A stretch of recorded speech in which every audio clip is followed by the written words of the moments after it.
What is going on, FG3000? Back in the place to be, and welcome back to Artery Gear Fusion. So for today's video, let's talk about just how insanely powerful Genja is, right? So here's my character. I got her up to level 50. As far as her skill upgrades, I've just been really focused on trying to make sure that her proc probability is as reliable as possible. So making sure that she can always put down those debuffs as reliable as possible, right?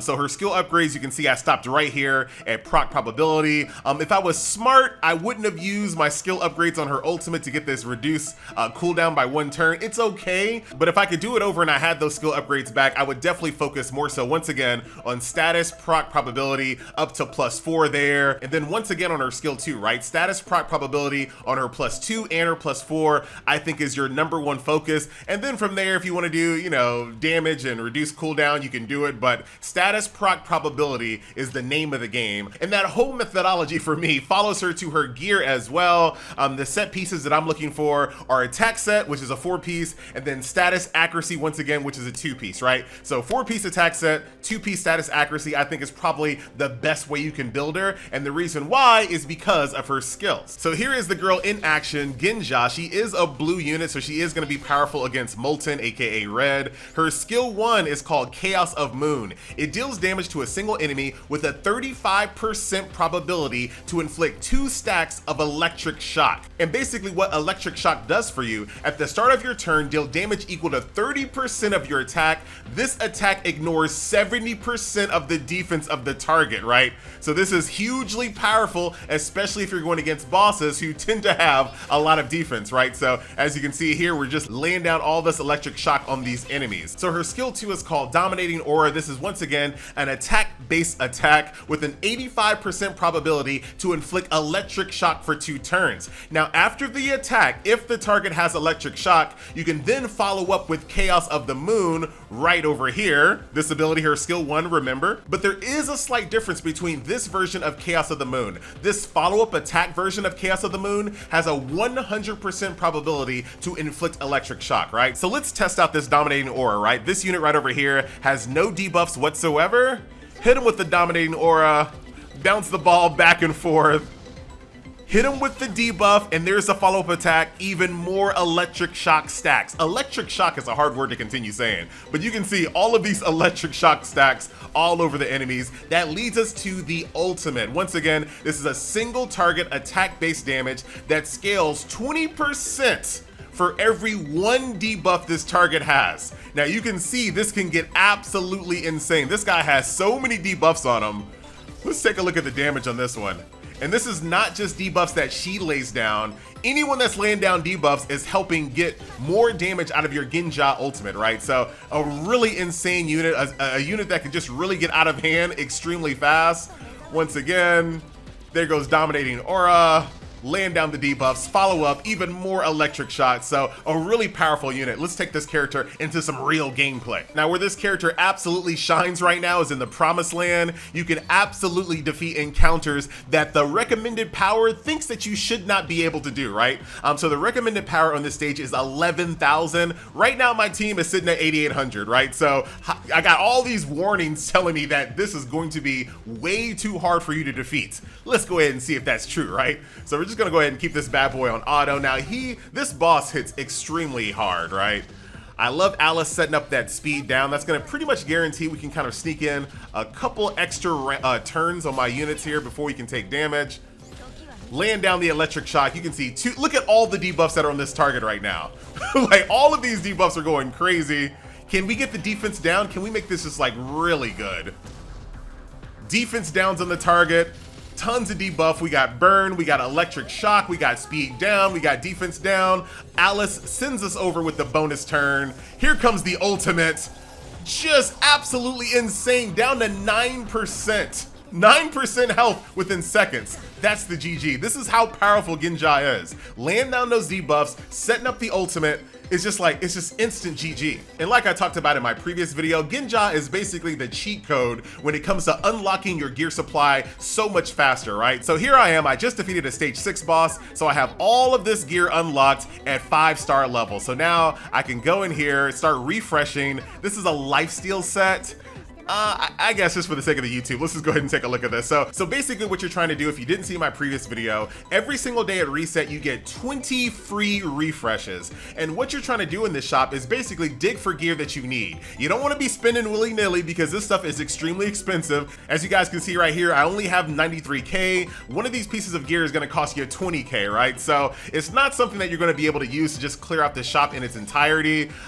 Dude, that is a shaft and a half, dude. You can see what happens, right? So this is not great, not great. Flat stat golden, not great at all. But thanks, I guess. So refresh the shop, and I'm only looking. See, I'm not gonna buy that, right? I'm just gonna keep it moving. It could be good, but once again, gold is like not something that just grows on trees. Maybe you take this purple, but as you guys can see as well, it's still 20,000. So this is just something to be on the lookout for every single day as you're refreshing the shop. This is meant to be a supplement of the gear that's dropping from the bosses that you're gonna be farming anyway, right? Now, I also was able to finally go through this entire event. So here is EX3 hard. Let's go ahead and jump on into this one. 11,000 is the recommended power, degree of difficulty high, sitting at here once again at 8,800 battle power. Not really that much of a problem if you have Genja, right? So, I don't really like re-rolling in games, you know what I mean? But if you can get your hands on this character, you absolutely want to take this character and get her as powerful as possible right off the bat, right? Because she is definitely going to be a unit that's going to carry you through content quite easily here. Follow-up attack, laying down the electric shock. Once again, I like using this as my support unit because it does a little bit of damage, but it also does speed down, which once again, if I can like sneak out a turn before an enemy can move, that just saves me so much HP, right? Because I'm not running any healers on this whatsoever. There goes the ultimate, just absolute overkill, insanely strong. So many debuffs, so little time. And then of course, Chihaya, right? With the defense down, the attack boost. Just a really good squad here. So my blue team is pretty set here. I guess the only thing I could kind of adjust is, you know, maybe if I need some blue heals or something like that. I don't know of any blue heals that I have in my roster at the moment, but that's the only thing I could see. Maybe dropping Alice to get someone that can, you know, apply some heals or something like that for situations like this. But I can always say, you know what? I can always say instead of that, I can just switch my deployment. Get myself a little defensive instead, just in case. I don't want anyone to die here, especially when we're on our way to the last round. I did set it up so that they do ultimates at will. I used to have it set so they only did ultimates at the boss run, but sometimes that's not really a good idea. Sometimes you just want to be able to do ultimates like this, just to get them off the board as fast as possible, so you're not just burning HP, right? So you can see that that deployment there, my support deployment there, coming in handy already. Tons of stack of fire there. Let's go ahead and give our girl a nice little bonus turn. Bouncing the portal back and forward. That's going to be a G to the G.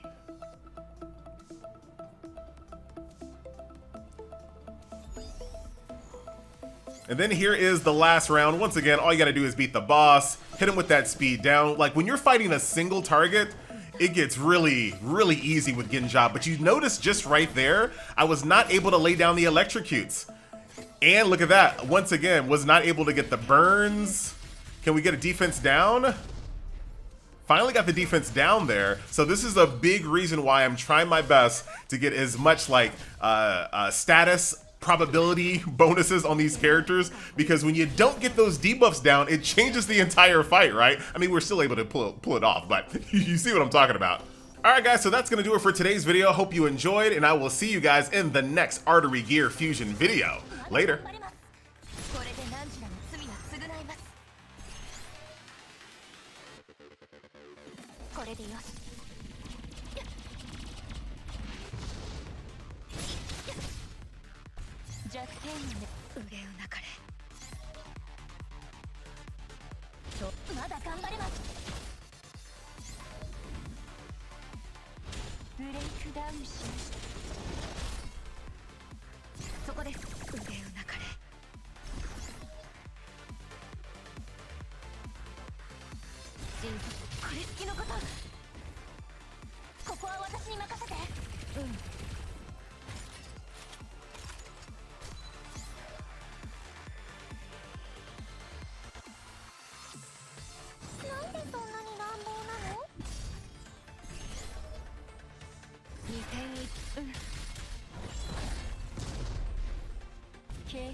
はっ、まだ頑張れます。ダメ、腕をなかれ。刀剣はいつか折れる定め。心配ご無用。